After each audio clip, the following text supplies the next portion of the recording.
자, 교재 89페이지의 중개계약 보겠습니다. 자, 중개계약 들어가기 전에 중개실무 내용을 잠시 보고 갈게요. 자, 중개 의뢰 접수를 받았다. 그리고 중개가 완성될 때까지, 이때까지 1년의 과정을 중개실무라고 합니다.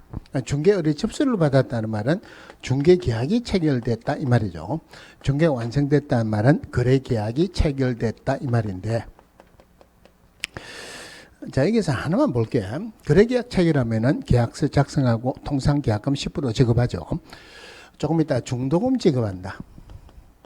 그 다음에 잔금 지급한다. 또는 등기 이전한다 하는 것이 기획공개사가 관여되어 있을 때는 요 내용도 중개행위로 본다. 요것만 보시면 돼요. 중개행위로 본다 하는 말은 결론은 어디로 기착되느냐 하면은 이 중개행위로 인해 가지고 의뢰인의 재산상 손해가 발생했다. 기획공개사가 손해배상 책임이 있다. 이런 판례들이 몇 개가 있는데, 임대차 계약을 체결할 때 중도금이나 잔금 지급한다, 아니면은 물건 인도받는다, 확정일자 받는다 하는 것도 중개행위로 본다. 이로 인해 가지고 의뢰인의 재산상 손해가 발생했다. 기획공개사 손해배상 책임이 있다. 그러죠. 여기 우리가 이제 원취지는 중개행위로 보니까 이로 인해 가지고 의뢰인의 재산상 손해가 발생했다. 기획공개사가 손해배상 책임이 있다 하는 게 원칙인데, 시험을 칠 때는 거꾸로 생각하세요. 기획공개사 물어줘야 된다 하면은 이것도 중개행위로 본다. 그럼 여기 어디까지 연결되느냐면은 우리 법인의 겸업 업무 마지막에 경매 공매 물건의 권리 분석 및 취득의 알선, 매수인정 대리, 입찰 신청 대리할 수 있죠. 이거는 중개업은 아니죠, 그죠? 중개업은 아니다 하는 내용하고 다르게 봐야 되는 게, 자, 그 기획공개사가 권리 분석을 할 때 잘못 권리 분석을 해줬어요. 그래서 의뢰인의 재산상 손해가 발생했다면 이거 기획공개사 물어줘야 되겠습니까? 안 물어줘도 되겠습니까? 당연히 물어줘야 되죠. 그래서 권리 분석하거나 취득의 알선하는 것도 물어줘야 되니까 큰 의미로서 중개행위로 본다. 고래까지 연결이 돼요. 자, 중개실무가 시작되는 과정을 보면은 A가 갑에게 우리 집 팔아달라. 처음에 중개계약이 체결되죠. 중개계약이 체결된다. 그러면은 중개계약 체결할 때 돈을 달라고 할 수는 없죠. 그런데 판례에서는 중개계약은 거래계약이 체결되는 것을 조건으로 하는 특수한 유상계약이다 그랬어요. 유상계약이니까 중개계약 체결할 때 유상임을 명시하지 않았다. 거래계약 체결되면 보수받을 수 있다 없다? 명시하지 않아도 보수받을 수 있다. 즉 중개계약 체결할 때 보수에 관한 약정이 없다 하더라도 보수받을 수 있다 이 말이죠. 자, 그러면 제일 먼저 하는 게 기획공개사가 중개대상물에 대해서 확인 조사를 합니다. 확인 조사해가지고 상담에 어떤 집을 사달라 하면은 확인 조사한 내용을 확인 설명을 합니다. 확인 설명하고 A하고 B하고 오케이 하면은 거래계약이 체결되죠. A하고 B하고 오케이 하면은 거래계약이 체결된다. A가 노케이 하는 경우가 있을 수 있습니까? 없습니까? 있을 수 있죠, 그죠? 예를 들어서 전세계약을 체결합니다. 전세계약을 체결할 때 실제로 전세계약을 체결할 때가 매매하는 것보다 훨씬 복잡합니다. 제일 먼저 문제가 되는 게 집에 강아지를 애완동물 안 키우는 집에 임차인이 애완동물을 키운다. 그거 좋아합니까? 안 좋아합니까? 안 좋아합니다. 그래서 애완동물 못 키웁니다 하고 딱 못을 박는 경우가 있어요. 그러면 참 골치 아프죠. 뭐 애완동물을 키우면은 뭐 강아지나 고양이 때문에 벽지가 손상되는 경우도 있죠. 그런 것들은 나중에 원위치시켜 원상 회복시켜줘야 되고요. 그런데 그런 것들을 꼭 적어 놓는 게 좋아요. 애완동물 사육으로 인해 가지고 어떤 내용이 변형되거나 그래 됐을 때는 원상 회복한다라고 특약상에 넣어놔야 돼요. 그런데 안 키우는 사람이 키우는 집에 들어가면은 냄새가 난대요. 저는 우리 집에 조그마한 강아지가 있어요. 그러니까 냄새 나는 거는 모릅니다. 그런데 강아지가 똑똑합니까? 안 똑똑합니까? 굉장히 똑똑해요. 어떻게 똑똑하느냐면은 집에 딱 들어가면 막 그렇게 반갑게 맞이할 수가 없어요. 우리 집 식구 아무도 그렇게 반갑게 맞이 안 합니다. 강아지가 그렇게 좋아하고 반갑게 합니다. 그래서 막 올라타고 있다가 어디로 가느냐면은 자기 간식 놔놓은 그 밑에 딱 앉아요. 딱 앉아가지고 간식 달라는 표현을 어찌 하느냐면 간식 한번 보고, 안 보고, 이거 한번 보고, 안 보고, 이 간식 달라는 거예요. 그래서 주죠, 그죠? 딱 주고 난 뒤에 끝 하면은 두 말도 안 합니다. 그냥 딴 데 가보면. 그다음부터는 불러도 오지도 않아요. 누가 또 들어오죠? 그럼 또 난리가 나가지고 또 그 앞에서 딱 합니다. 밥을 주면은 밥을 안 먹어요.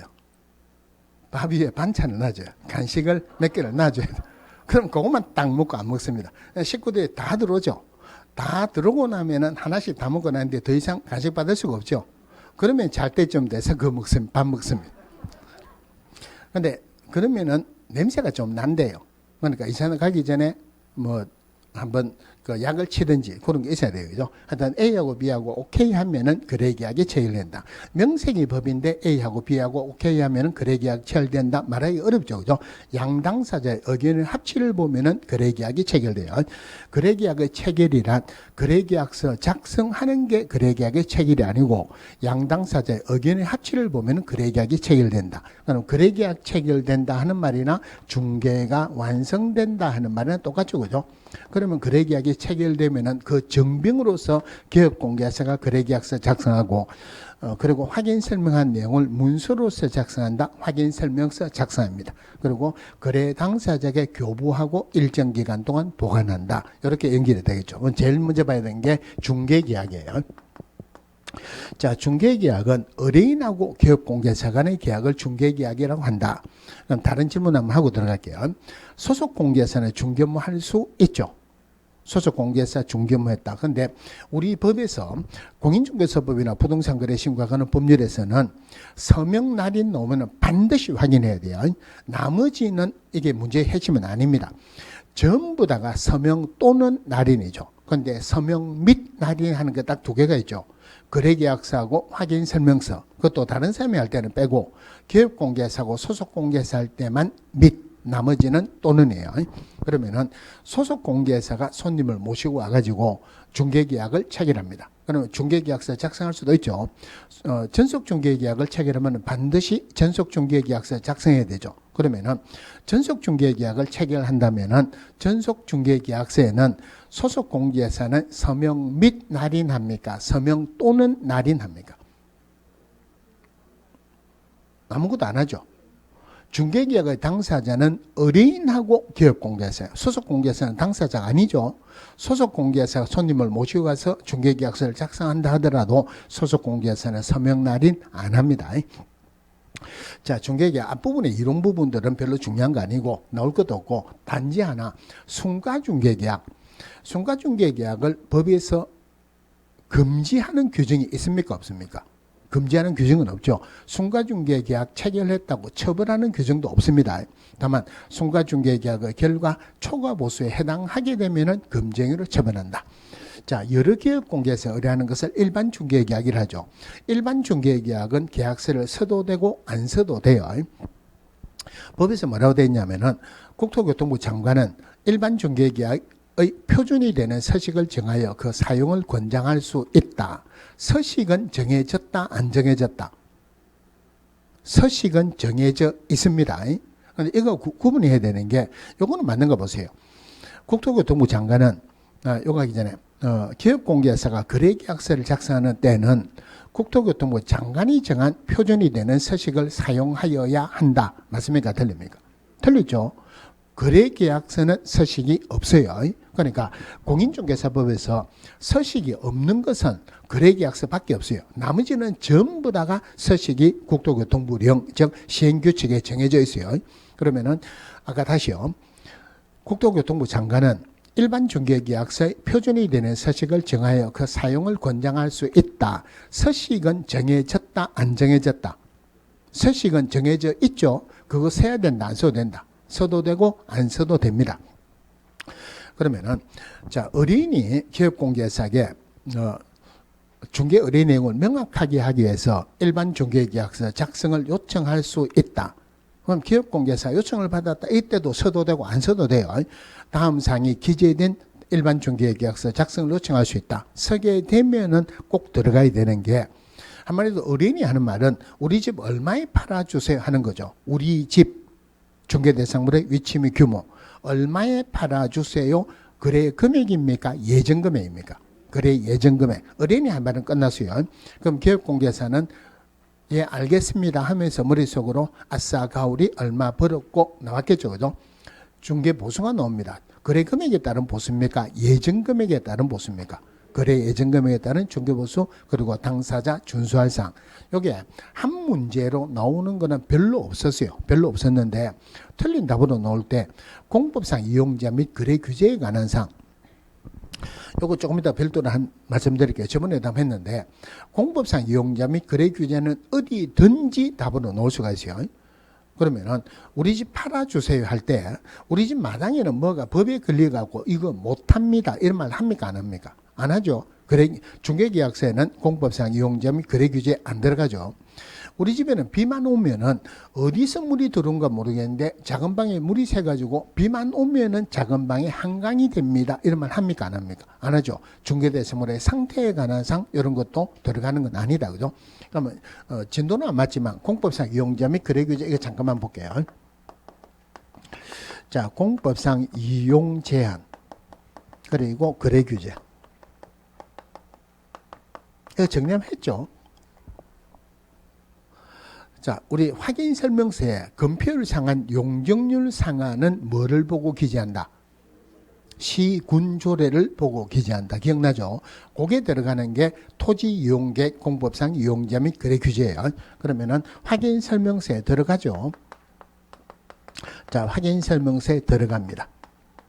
확인 설명한 내용은 확인 설명서에 들어간다는 말은 확인 설명한 내용이다 이 말이죠. 확인 설명한 내용은 전부 다 전속중개계약 체결할 때 정보 공개하는 상 다 들어간다 이렇게 생각하세요. 다 들어가는데 안 들어가는 거 두 개가 있죠. 중개보수, 취득조세. 그러면은 중개보수하고 취득조세는 확인 설명하는 상에는 있지만 정보 공개하는 상은 없어요. 그럼 공법상 이용자 및 거래규제 확인 설명하는 상이니까 전속중개계약 체결할 때 정보 공개하는 상에도 들어가겠죠. 그 다음에 거래계약서 할 때 거래계약서에 교권인물이 개지랄이라 공 이런 거 있습니까? 없습니까? 없죠. 그죠? 다르게 표현하면은 일반 국민들은 거래 당사자는 공법상 이용자 및 거래 규제 잘 압니까? 모릅니까? 잘 모르죠. 모르는데 거래 당사자 간의 계약을 체결하면은 거래 당사자가 공동으로 계약서를 작성했죠. 모르는데 그거 들어가야 된다? 말이 안 되죠. 거래 계약서에 들어가는 것 아니다. 그죠?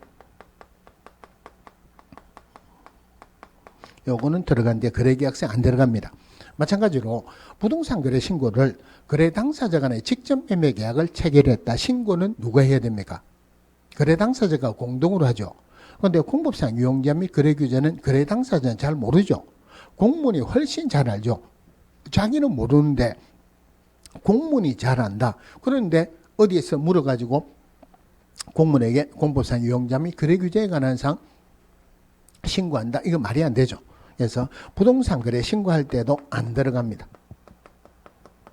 부동산 거래 신고할 때도 들어가는 건 아니다. 방금 중개계약서에 공법상 이용자 및 거래 규제 들어가는 것도 아니다. 요 부분에 대해서는 요거 자주 나옵니다. 그러니까 별도로 보시고. 그다음에 중개계약서에 중개계약은 거래 금액이 들어갑니까? 일반 중개계약서에 거래 금액이 들어간다. 예정 금액이 들어간다. 예정 금액이 들어간다. 예정 금액이 들어간다 하는 말은 일반 중개계약서는 몇 년 보관한다? 3년 보관한다. 들어가면 안 되죠. 이런 거 조심하셔야 돼요. 왜냐하면 일반 중개계약서는 써도 되고 안 써도 되죠. 써도 되고 안 써도 되는데 보관해야 된다. 이게 말이 안 되죠. 우리 부동산 거래 신고하면 신고 필증 발급하죠. 얼마 이내에 발급합니까? 신고 필증 발급받아 가지고 등기를 하러 가죠. 그럼 어떤 법이라도 이 서류를 받아 가지고 등기를 하러 가는 서류는 구체적인 숫자가 안 나온다 그랬죠. 지체 없이 발급해야 돼요. 그럼 개업공개에서는 신고 필증 몇 년 보관합니까? 어제 다른 학원에서 문제를 푸는데 이 문제가 나왔어요. 그럼 이거 그런 문제가 나오면은 모르면은 상식적으로 생각했어요. 신고 필증을 첨부 안 하면은 등기 안 해준다 그랬죠. 그럼 등기 신청할 때 신고 필증 들어가죠. 그죠? 그러면은 거기에다가 등기 필증이라는 표지를 붙여가지고 등기 필증 누구에게 줍니까? 마지막으로. 매수인에게 주죠. 그럼 신고 필증은 누가 가지고 있다? 마지막으로 등기 필증을 첨부해가지고 그 매수인에 가지고 있어요. 그러면은 기업공개사는 신고 필증을 나중에 가지고 있습니까? 안 가지고 있습니까? 안 가지고 있는데 보관해야 된다? 이런 거는 있을 수가 없죠. 자, 거래 금액이 들어가면은 5년, 거래 예정 금액이 들어가면 3년 보관하죠. 그런데 일반 중개계약서는 써도 되고 안 써도 된다. 보관해야 된다. 이런 말이 들어가면 안 되죠. 그다음에 유효기간은 3개월을 원칙으로 한다. 당사자 협의로 변경할 수 있다. 이러죠. 자, 그 다음에 중개계약은 최근에는 한 번씩 나오는데 일반 중개계약은 잘 나오진 않아요. 그런데 전속 중개계약 반드시 문제가 나옵니다. 한 명에게 의뢰하는 것을 전속 중개계약이라 하죠. 그죠?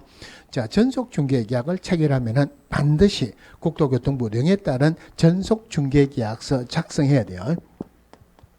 전속 중개계약서 작성해야 된다. 반드시 작성해야 된다 하는 말은 반드시 보관해야 된다. 똑같이 들어갑니다. 그러면은 전속 중개계약서도 중개계약의 일종이에요. 그러면 거래금액 들어간다. 예정금액 들어간다. 예정금액 들어가니까 몇 년 보관한다? 3년 보관합니다. 그러면은 전속 중개계약서 3년 보관 안 하면은 어떤 벌을 받을 수 있습니까? 요거는 외우게 하지 말고 하나로 별도로 받으세요. 거래계약서 작성해야 됩니까? 안 해야 됩니까? 거래계약서 작성해야 되죠. 확인설명서 작성해야 되죠. 전속중개계약서 작성해야 되죠. 그러면 거래계약서에는 서명 및 날인해야 되죠. 그리고 교부하고 보관해야 되죠. 이것도 보관해야 되죠. 그러니까 작성해야 되는 것부터 연결되는 거는 전부 다가 업무정지예요. 3개월짜리. 거래계약서, 확인설명서, 전속중개계약서 작성 안 했다부터 연결되는 거는 전부 다가 업무정지입니다. 자, 3년 보관해야 된다. 유효기간은 일반 중개계약하고 마찬가지로 3개월을 원칙으로 한다. 다만 당사자 협의로 변경할 수 있다. 반드시 3개월로 해야 된다. 틀렸죠, 그죠? 그러면은 이건 주로 문제가 나오면은 틀리게 나오면 6개월로 주로 나왔어요. 그리고 반드시 3개월로 해야 되는 것은 아니다.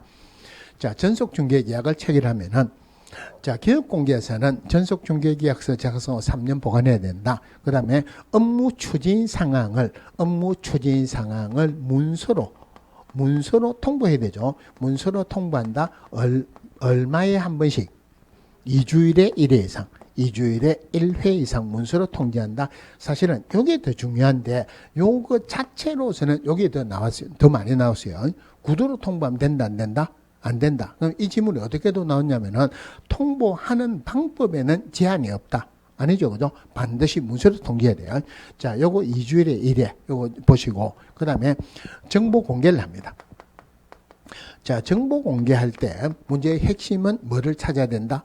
일간신문 찾아야 되죠. 부동산 거래 정보망 또는 일간신문의 정보를 공개한다. 그런데 공개하지 말 것을 요청하면은 미공개를 요청하면은 공개해서는 안 된다. 여기서의 핵심은 일간신문 찾아야 돼요. 자, 일간신문 찾는데 정보 공개하는 것 며칠 이내? 자, 굉장히 중요한 숫자예요. 원래 공문이 하는 거는 7일, 기업공개사는 10일이죠. 자, 그런데 예외적으로 기업공개사는 10일에서 예외, 중요한 예외 2개입니다. 크게 보면 3개인데 제일 중요한 것 7일 뭐가 나옵니까? 인장 변경 등록, 또 하나가 정보 공개. 굳이 하나 더 하자면은 고용관계 종료 신고는 고용관계 종료 후 10일 이내인데 고용신고는 10일 이내가 아니고 업무 개시 전까지 이러죠. 그러면은 요거 예외 보셔야 되고 그다음에 공문이 하는 거는 원래가 7일이죠. 7일인데 여기에도 예외가 있어요. 그 부동산 거래 신고하고 관련된 과태료 신고 관청에 과태료를 부과하면은 등록 관청에 통보해야 된다. 요거 10일이라는 규정은 있는데 요거는 10일 이내에 통보해야 된다. 법을 없애야 되는데 안 없애고 난 거예요. 나눴다. 중요한 거 아니고 문제가 나올 가능성은 별로 없습니다. 연수교육 통보하는 것 얼마 전까지 통보해야 됩니까? 연속이 니은이니까 2개월이 되기 2년이 되기 2개월 전까지 통보하죠. 예방교육은 며칠 전까지 10일 전까지 통보합니다. 근데 그거는 별로 안 중요합니다. 중요한 건 뭐냐면은 모니터링 하는 거죠. 자, 교육공개사가 부당한 표시 광고했다. 얼마 이하 벌 받습니까? 부당한 표시 광고했다. 500만 원 이하의 과태료 받죠. 그죠? 이 부당한 표시 광고하는 것을 모니터링 할 수 있다. 누가? 국장이 할 수 있다. 국장이 모니터링 해가지고 정보통신 서비스 제공자에게 어떤 조치를 요구할 수 있다. 합당한 사유 없이 조치 안 하면은 500만 원의 과태료죠. 자, 그럼 그 모니터링이 종류가 두 개가 있죠. 기본 모니터링, 수시 모니터링. 기본 모니터링은 분기별로 하는 거죠. 수시 모니터링이 필요할 때. 그러면 수시 모니터링이 더 중요하죠. 기본 모니터링은 분기가 끝난 날부터 얼마 이내 국장에게 보고한다? 30일. 수시 모니터링은 중요하니까 15일 이내요. 그러면 국장이 보고를 받았죠. 그죠? 국장이 보고를 받았다. 그러면은 지도자나 등록관청에게 조사 조치라고 통보를 합니다.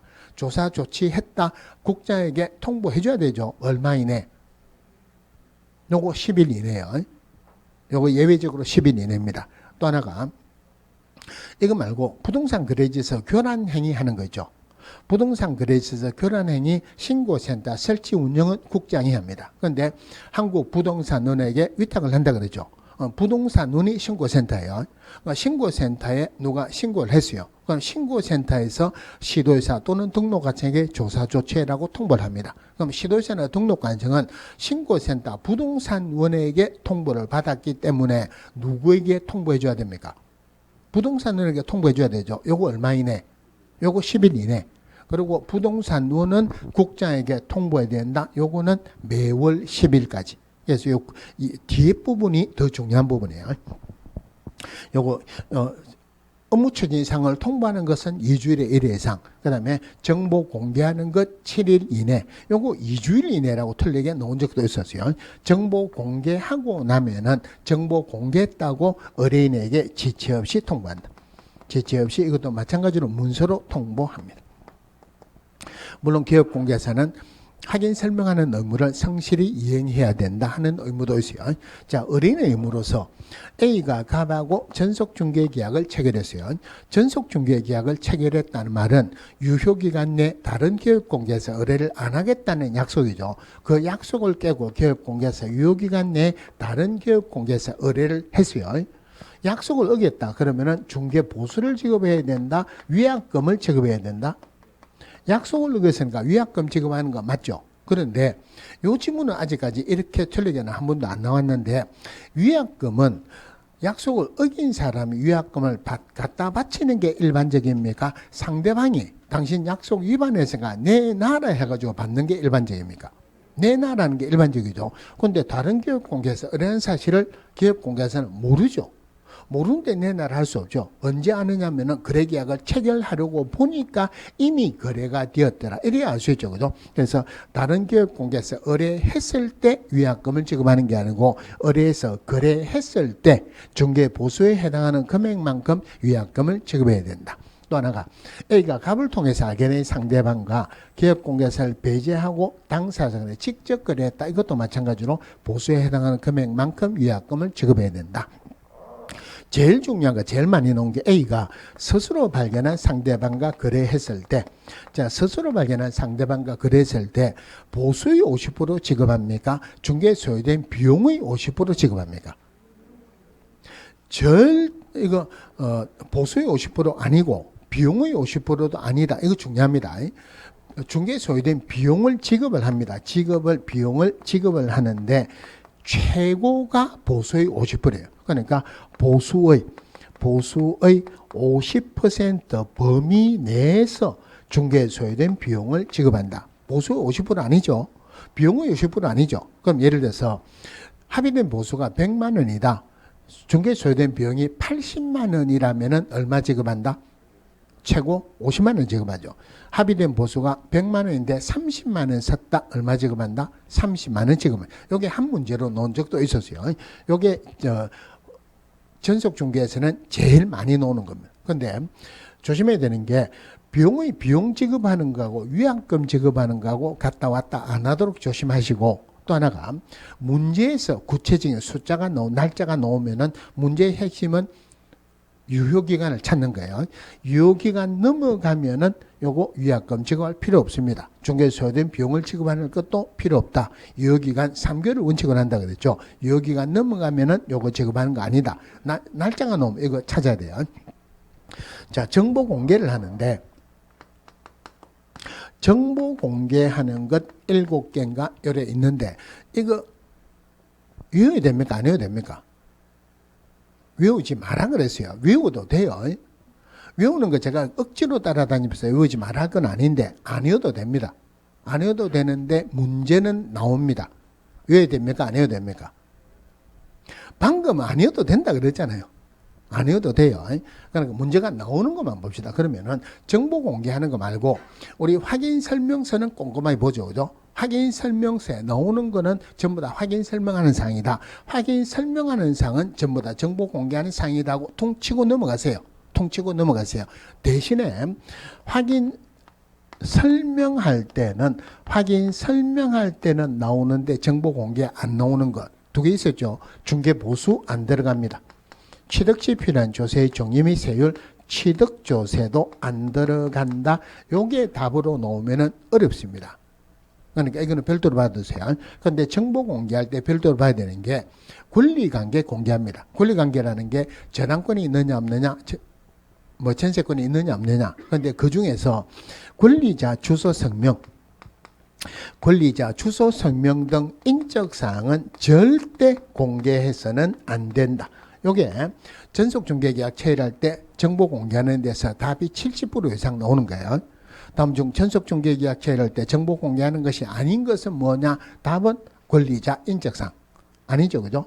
그 다음에 정보 공개할 때 정보 공개를 한다는 말은 이 집을 얼마에 팔겠다 이거예요. 얼마에 팔겠다? 거래계약 체결됐습니까? 안 됐습니까? 안 됐죠. 거래 금액이 나온다. 예정 금액이 나온다. 거래 예정 금액이 나옵니다. 그 다음에 공시지가 나와요. 자, 공시지가 나오는데 공시지가는 임대차인 경우는 공시지가를 공개하지 아니할 수 있다. 공개하지 아니한다 아니죠. 그죠? 임대차인 경우는 공시지가를 공개하지 아니할 수 있다. 그럼 정보 공개할 때 이런 지문들은 어떻게 나오냐면은 공시지가를 반드시 공개해야 된다. 틀렸죠. 임대차인 경우는 공개하지 아니할 수 있다. 그러면은 아까 확인 설명할 때 공법상 이용자 및 거래 규제 나왔죠. 그럼 정보 공개할 때도 공법상 이용자 및 거래 규제 나오겠죠. 질문할게요. 임대차인 경우는 공법상 이용자 및 거래 규제에 관한 사항을 공개하지 아니할 수 있다 하면은 맞다 틀렸다. 틀렸죠. 그죠? 다른 거는 전부 다 공개를 해야 돼요. 임대차인 경우는 공시지가만 공개하지 아니할 수 있다. 이렇습니다. 전속중개에서는 한 문제가 꼭 나와요. 자, 교재 89페이지 보겠습니다. 자, 이번에 89페이지 2번에 공인중개사 법령상 일반 중개계약에 관한 설명으로 틀린 것은 중개계약은 기업공개사와 중개의뢰인 간 체결되는 계약이다. 의뢰인하고 기업공개사 간의 계약 맞죠? 그죠? 그런데 일반 중개계약서든 전속중개계약서든 뒷면에 보면은 두 개로 구분해 있어요. 권리 취득용하고 권리 이전용이 나옵니다. 이거 맞는 거 보세요. 권리 취득용에는 중개대상물의 위치 및 규모가 꼭 기재되어야 된다. 맞습니까? 틀립니까? 틀리죠. 이전용은 내가 팔겠다. 중개대상물 위치 및 규모 들어가죠. 취득용은 이 집을 사주세요. 이거 안 나오죠. 집을 사려는 사람은 기업공개사 갖고 이 집을 사주세요 합니까? 어떤 집을 사주세요 이랍니까?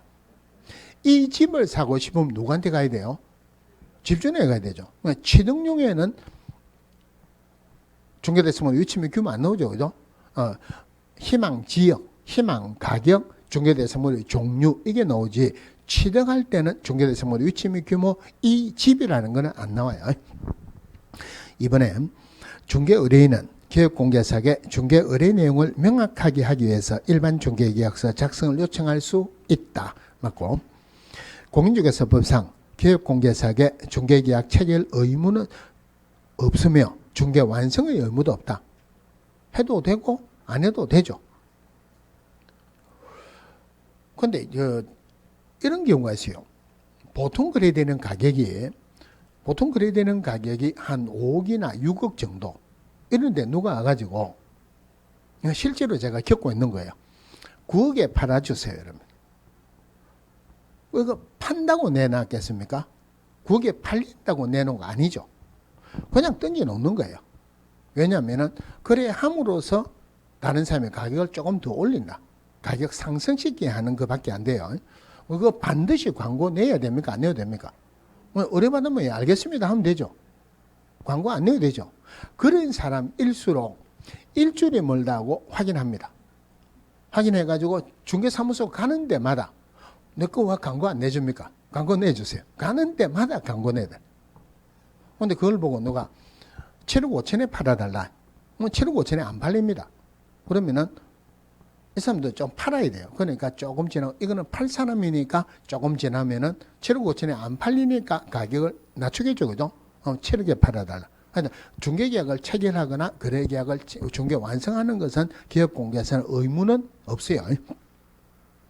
4번에 국토교통부 장관은 일반 중개계약의 표준이 되는 서식을 정하여 그 사용을 권장할 수 있다. 맞고, 서식이란 서식은 전부 다 국토교통부 령에 나오니까 국토교통부 장관이 나옵니다. 5번에 기업공개사는 중개의뢰인의 일반 중개계약서 작성 요청이 있으면은 일반 중개계약서를 반드시 작성해야 된다? 아니죠. 그죠? 일반 중개계약서는 써도 되고 안 써도 돼요. 요청을 받아도 안 써도 됩니다. 자, 넘어가서 4번에 공인중개사 법령상 중개계약에 관한 설명으로 옳은 것은 공인중개사 협회는 일반 중개계약의 표준이 되는 서식을 정하여 이의 사용을 권장할 수 있다? 협회에서 하는 거 아니죠. 우리 법에서 협회하고 서식하고는 아무 상관이 없어요. 이거 실제 기출문제로 나온 거예요.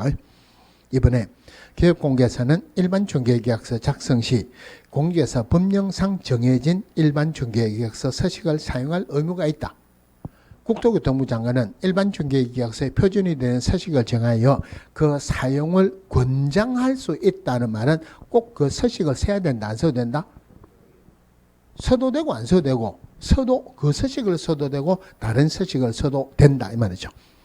3번에 기업공개사는 일반 중개계약서를 작성한 경우 이를 3년간 보관해야 된다. 써도 되고 안 써도 되죠. 보관할 필요는 없죠. 그죠? 4번에 기업공개사는 중개의뢰인이 전속중개계약을 요청한 경우 전속중개계약을 체결해야 된다. 전속중개는 한 명에게만 의뢰하는 거죠. 그런데 의뢰를 받았어요. 그리고 한 3년 동안 외국에 나가려고 생각을 하고 있습니다. 그러면 그 사람 집 못 판다 이 말이죠.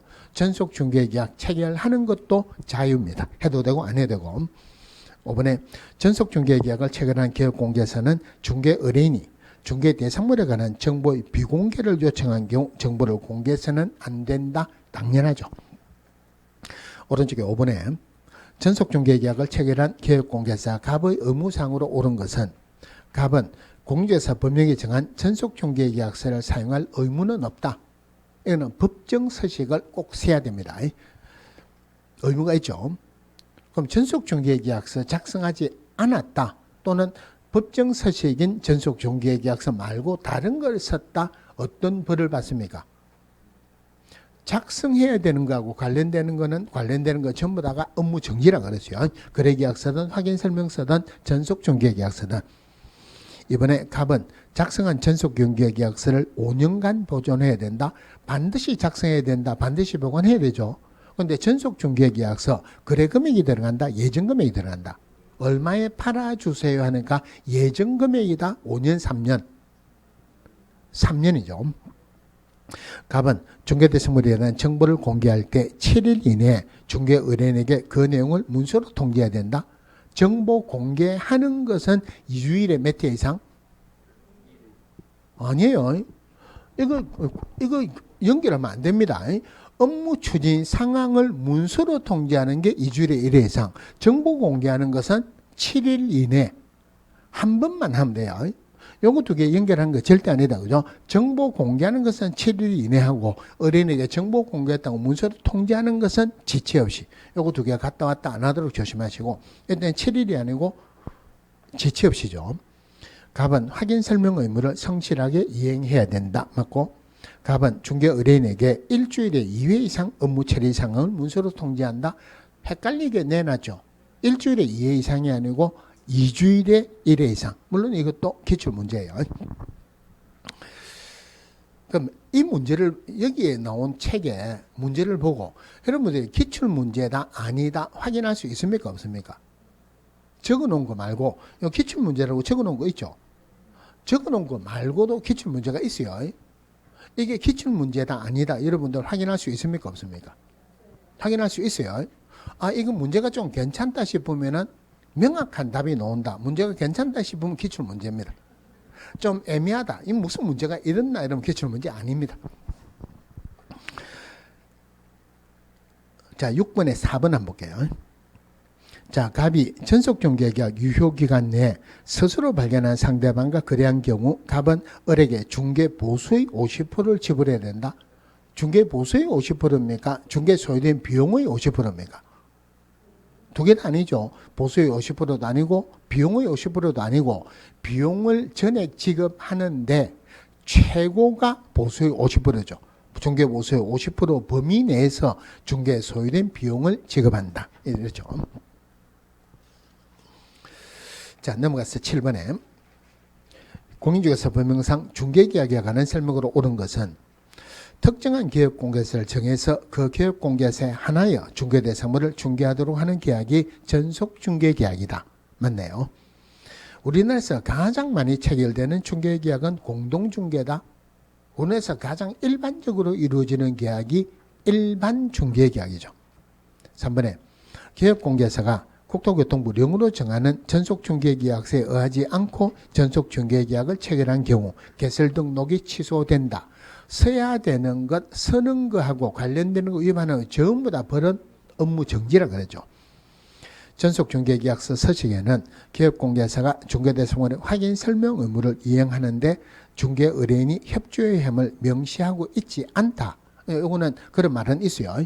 전속중개계약 체결할 때 일반 중개계약을 체결할 때도 마찬가지고 의뢰인의 의무로서 의뢰인은 개업공개사가 확인 설명하는 의무를 이행하는데 협조해야 된다는 의무가 있습니다.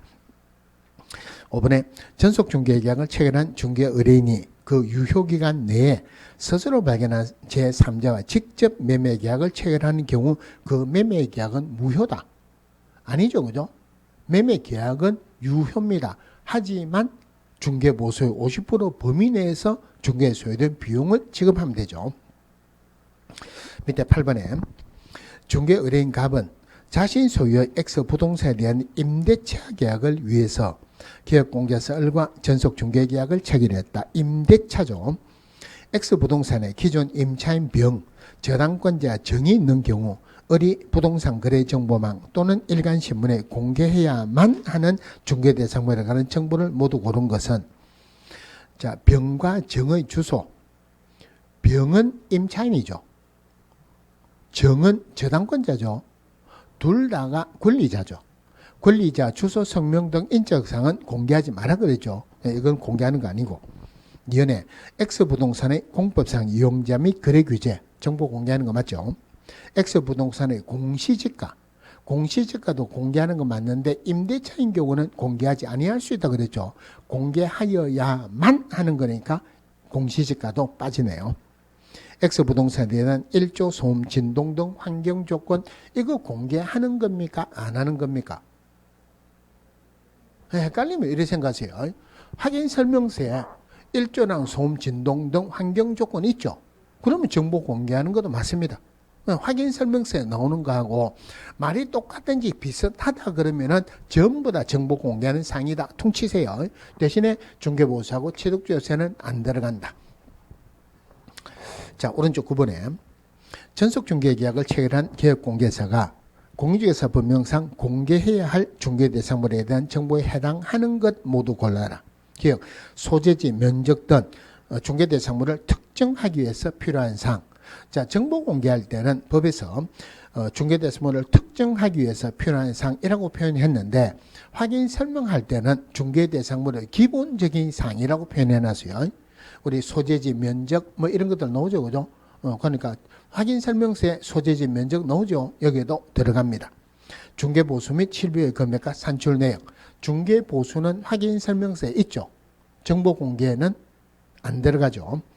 도로 및 대중교통과 연계성, 확인 설명서에 도로 및 도로와의 관계 이런 거 나오죠. 이거 어느 부분에 나옵니까? 항목은 입지 조건에 나오죠. 입지 조건에 도로와의 관계, 대중교통, 주차장, 교육시설, 판매 및 의료시설 나오니까 여기도 들어갑니다. 리얼의 오수, 폐수, 쓰레기, 처리, 시설 등의 상태, 확인 설명서에 건축물의 내외부 시설물에 관한 상태 안에 보면은 수도, 전기, 가스, 소방, 성관계, 열 공급, 그 다음에 마지막으로 배수 시설이죠. 그럼 여기도 오수, 폐수, 쓰레기 비슷하니까 이것도 들어간다. 확인 설명서에 나오는 것 비슷한 거는 같거나 또 비슷한 거는 전부 다 정보 공개하는 사항이다 하고 퉁치세요. 자, 넘어가서 12번 보겠습니다.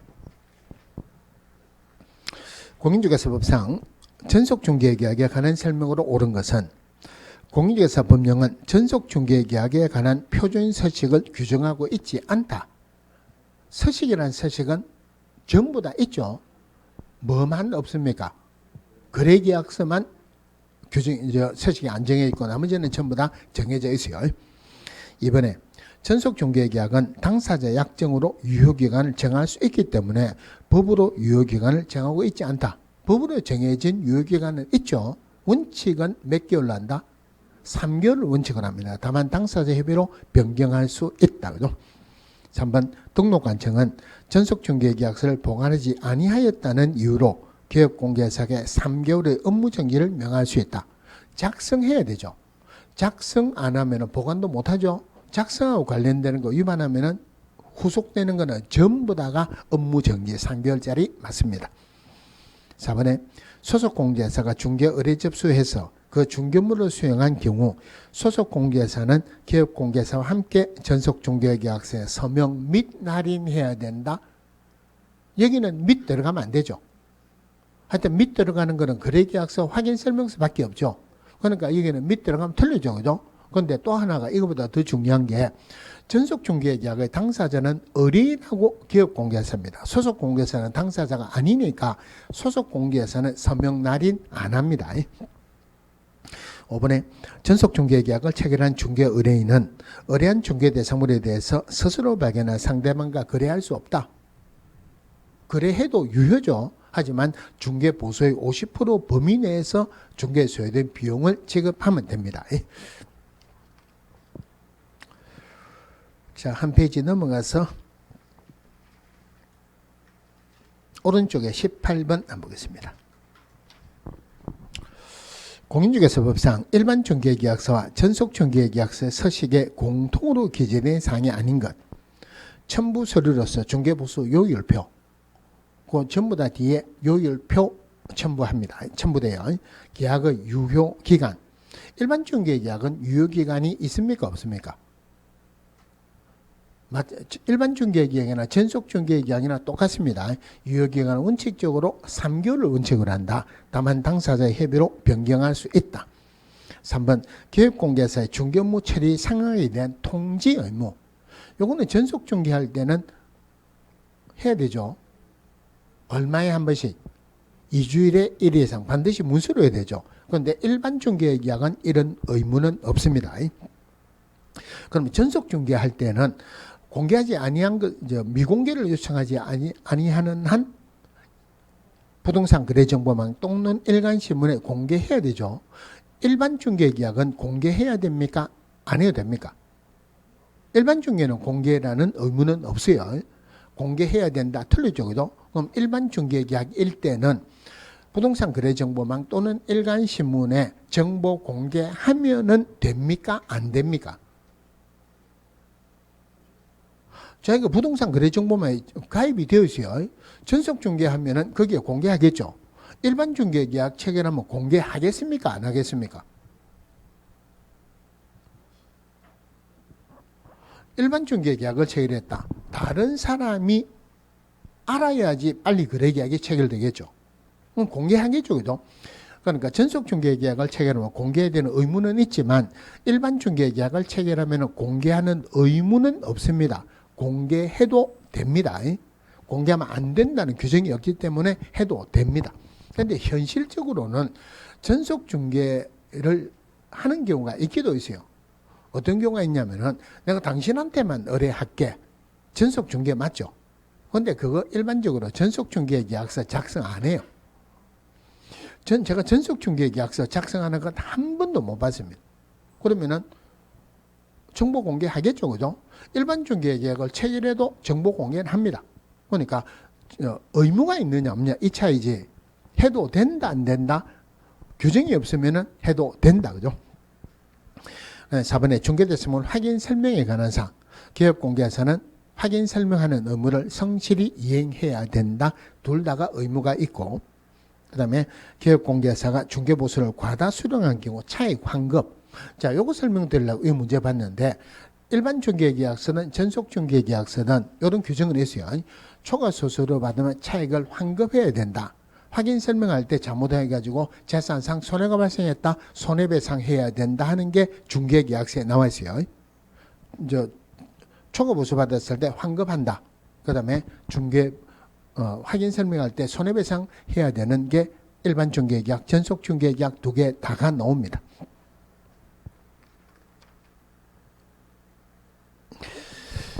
자, 그 다음에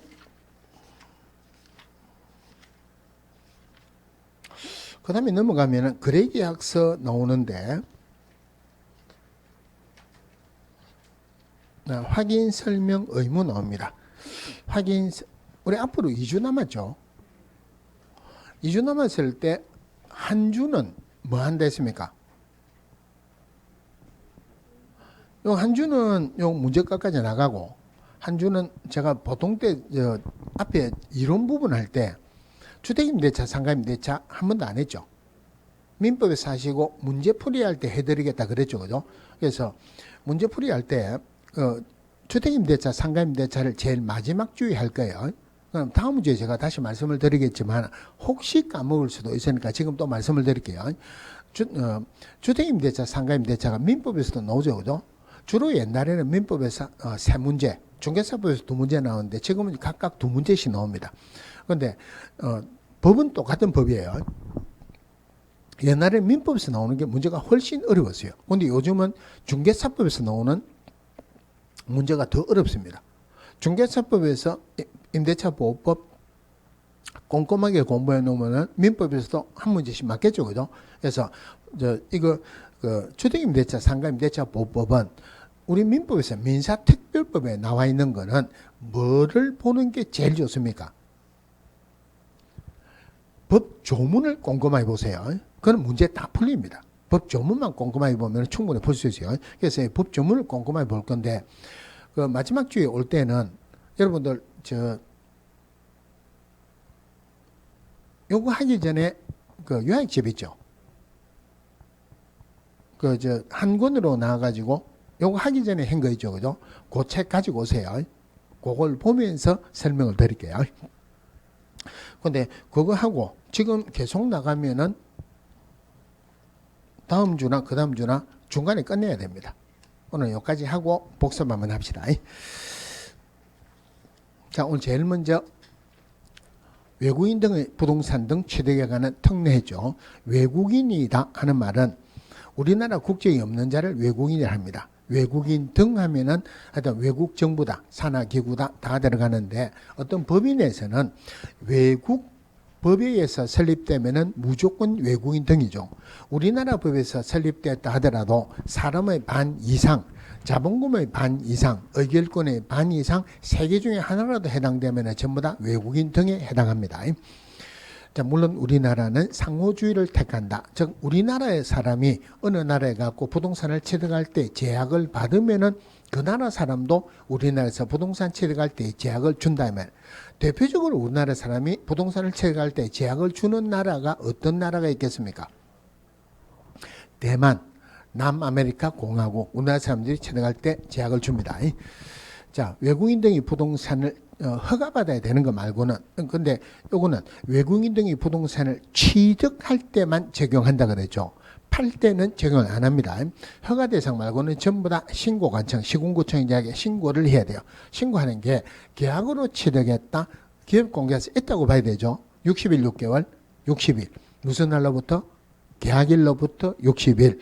자, 신고 규정을 위반하면 형벌입니까? 과태료입니까? 과태료죠. 그러면 알면서도 신고 안 했다, 벌익해야 되죠. 300만 원 이하의 과태료. 계약 외로 취득했다, 기업공개에서 없으니까 모르죠. 6개월 이내. 즉 취득일로부터 6개월 이내. 몰랐으니까 벌을 조금 싸게 해줘야 되죠. 100만 원, 300만 원, 100만 원 이하의 과태료.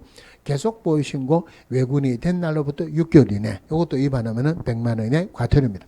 부동산 거래 신고하면은 외국인 특례 규정에서는 별도로 신고하지 않아도 된다. 허가받는 것도 시군구청장에 허가받아야 되죠. 허가 대상은 군사시설 보호구역, 문화재 보호구역, 생태 경관보전지역, 야생생물 특별보호구역. 자, 그런데 조심해야 되는 게 토지거래 허가에서는 지상권 설정하는 것도 허가 대상은 되죠. 그런데 외국인 특례 규정에서 군사시설 보호구역 내에서 지상권을 설정한다, 절대 허가 대상은 아니죠. 취득할 때만 적용합니다. 그러면 허가는 계약 체결하기 전에 허가받아야 되죠. 그래서 허가 안 받고 계약을 체결하면 계약은 무효입니다. 그리고 형벌이니까 2년 이하의 징역 또는 2천만 원 이하의 벌금. 허가 신청을 받은 시군구청장은 이거보다는 토지거래 허가에서 더 쉽습니다. 토지거래 허가 신청받은 시군구청장은 며칠 이내 허가 또는 불허가 처분해 줘야 된다? 15일이죠. 여기도 마찬가지로 15일 이내 허가 또는 불허가 처분해 줘야 된다. 그러면은 허가받거나 신고받은 시군구청장 관리대장을 작성해서 매월 위에 보고합니까? 매 분기별로 합니까?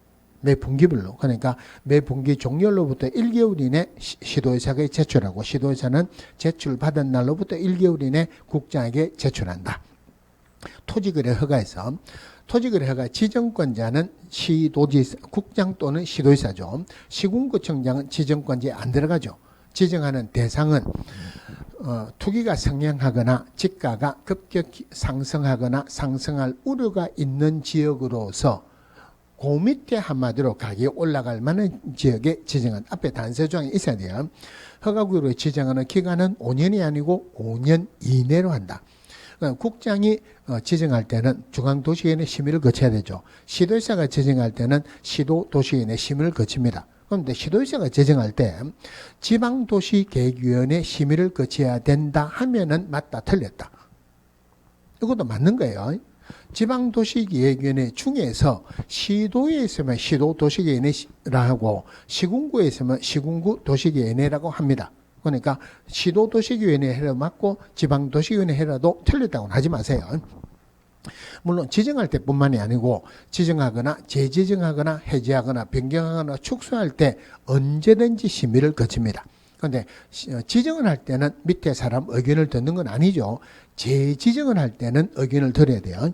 국장이 재지정할 때는 시도지사 및 시군구청장 의견을 듣고, 시도지사가 재지정할 때는 시군구청 의견을 듣는다. 물론 이럴 때도 심의는 거쳐야 되죠. 그러면은 심의를 거치고 의견을 듣습니까? 의견을 듣고 심의를 거칩니까? 심의를 거치니까 결정하는 건데, 결정하고 난 뒤에 의견을 들어봤자 의미가 없죠. 그러면 의견을 듣고 심의를 거친다. 그럼 국장이 지정했다. 시도의사를 거쳐서 시군구청장에 통지하고, 시도의사가 지정하면 시군구청장에 통지하는데 국장도 알아라고 국장에게도 통지한다. 통지받은 시군구청장은 지체 없이 관할 등기소장에 통지하고 지체 없이 공고 열람한다. 공고하는 것 7일 이상, 열람하는 것 15일간 일반에게 열람해야 되죠. 자, 지정 해제 사유가 발생했다, 또는 밑에서 해제해달라고 요청했는데 이유 있다고 인정하면은 지정을 해제하여야 한답니까? 해제할 수 있답니까? 해제하여야 한다. 지정 대상은 토지거래 허가 대상은, 토지거래 허가권자는 시군구청장이죠. 허가권자 시군구청장인데 절대 기업공개사가 허가 신청하는 것은 아니다. 거래 당사자 공동으로 허가 신청하죠. 변경 허가 신청도 마찬가지고, 그럼 허가 대상은 소유권 이전하거나 지상권 설정하는 계약이나 예약인데 오로지 유상인 경우에 한한다. 무상은 허가 대상은 아니죠. 그죠? 허가 안 받아도 되는 면적, 도시지역에서 주거지역 얼마? 180. 제일 밑에 미지정 90. 올라가서 녹지지역 100. 그냥 한 단계 띄어가지고 상업지역 200. 공업지역 660. 도시지역 외의지역에서 농임량 1000. 농지 500. 나머지 전부 다 250. 자, 요 중에서 100% 이상, 10% 이상 300% 이하로 별도로 공고할 수 있다. 탈법적인 행위를 방지하기 위해서 계약 체결하고 난 뒤에 1년 이내 일단의 토지 일부에 대해서 계약을 체결할 때는 전부로 본다. 1년 이것만 보시면 돼요. 그 다음에 토지거래 허가구로 지정되고 난 뒤에 분필을 했다. 그럼 분필하게 전체구로 본다. 그 다음에 국가 등이 토지거래 허가 신청을 받으면은 시군구청장은 15일 이내 허가 또는 불허가 처분을 하고 선매 대상이면은 선매 대상이라고 15일 이내 통지를 합니다. 15일 이내 안 하면은 그 기간이 끝난 날의 다음 날 허가를 받은 것으로 본다.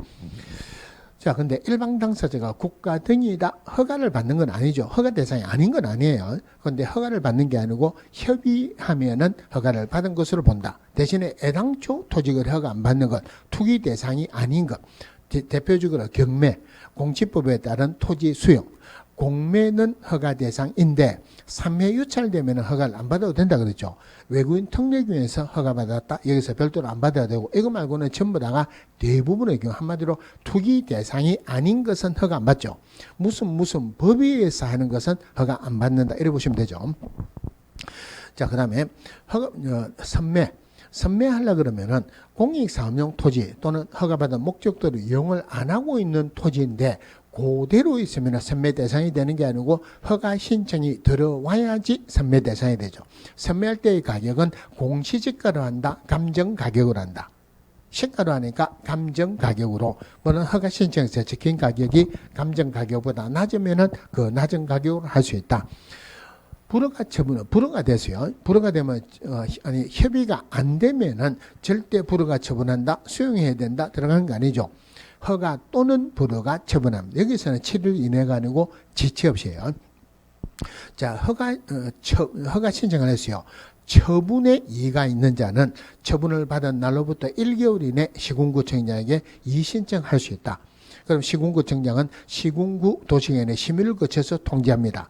통지받은 날로부터 1개월 이내 시군구청장에 매수 청구할 수 있다. 매수 청구는 시군구청이 하는데 매수를 하기로는 시군구청이 하는 거 아니죠. 국가 등이 매수하게 된다. 이거 필요한 땅 아니죠. 안 사고 싶다. 안 사고 싶다. 제일 좋은 방법은 안 팔겠다. 싸게 팔아라 하면 안 팔겠죠. 그죠? 이때는 공시지가로.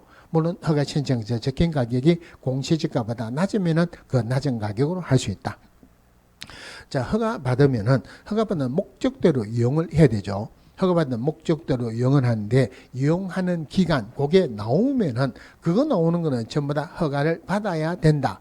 그게 나오면은 그거 전부 다 허가해 줘야 된다라고 생각하세요. 자, 허가받은 목적대로 이용을 해야 되는 기간은 거주용 몇 년? 2년. 복지시설 2년. 편익시설 2년. 농업 2년. 농업이 2년이니까 축산업, 임업업도 2년. 그 다음에 사업에 해당하면은 4년. 대체되는 토지 대토니까 2년. 현상 보존의 목적 5년이죠. 나머지 전부 다 5년이죠. 아까 했는데 하나 빠졌는데 지정권자는 지정 공고하죠. 지정 공고한 날로부터 5년이 지나면 효력이 발생합니다. 시군구청이 공고한 날로부터 5년 아니죠. 그죠? 그러면은 자, 허가 신청을 허가 받았어요. 허가 받은 목적도로 이용을 안 하면은 이행 강제금 부과죠.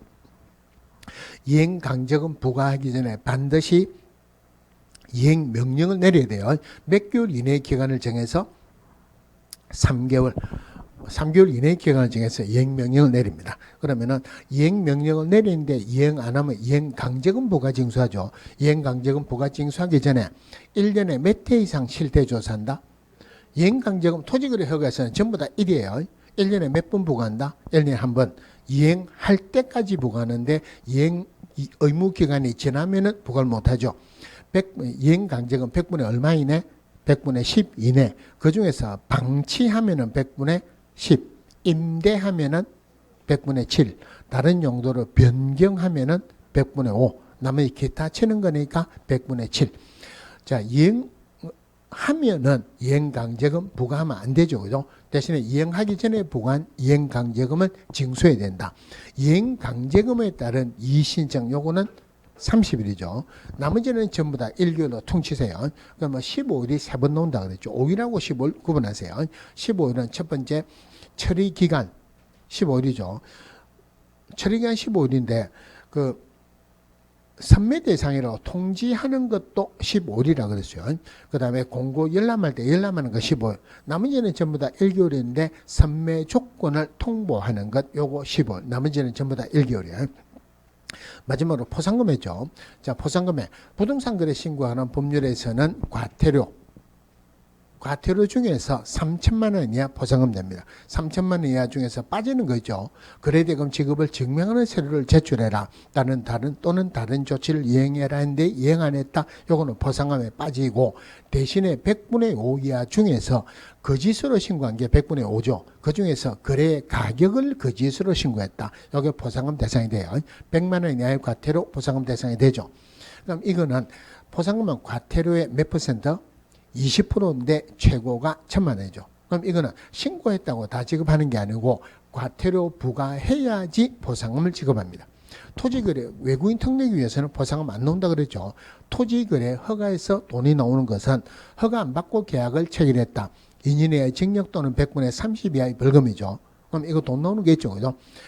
그 다음에 요거는 이거는 판사가 형벌을 내려야 되죠. 그러니까 이거는 검사가 공소 제기하거나 기소유예 처분을 한 경우에 한해서 지급합니다. 그 다음에 이행강제금 받는 거죠. 이행강제금을 받기 위해서는 이행명령을 내려야 돼요. 그러니까 이행명령 내렸을 때 한해서 포상금 지급할 수 있다. 토지거래 허가에서 포상금은 얼마? 50만 원이에요.